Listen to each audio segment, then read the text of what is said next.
लोक मानकर चंदनपुर विशेष चंदनपुर मंदारी दुईटा पंचायत लोक मानकर बहुत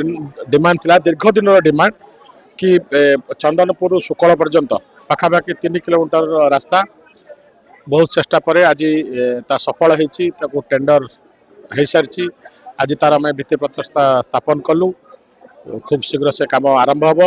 ये आ द्वारा खाली चंदनपुर सुकल नुहे बहुत लोक जिते पतला रास्त जाम हो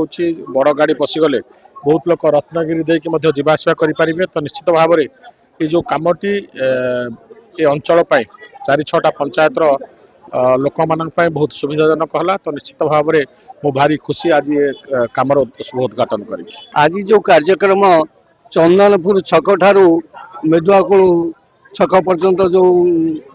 रास्तार शुभारंभ करागला ये अंचलवासी से गौरवान्वित आम एमएलए महाशय को धन्यवाद देवु कारण आम बड़ी अंचल से पुओ जड़े लड़ुआ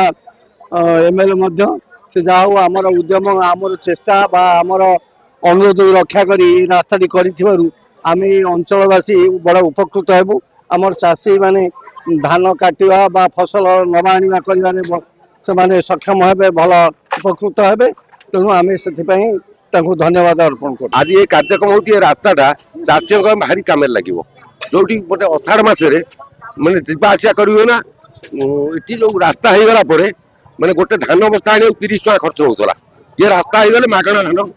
से आसो ये रास्ता निहाती आवश्यक था ये रास्ता जो एमएलए द्वारा जो रास्ताटी ये लोक भारी कृतज्ञ होकर रही सब दिन मैंने मन रखिए।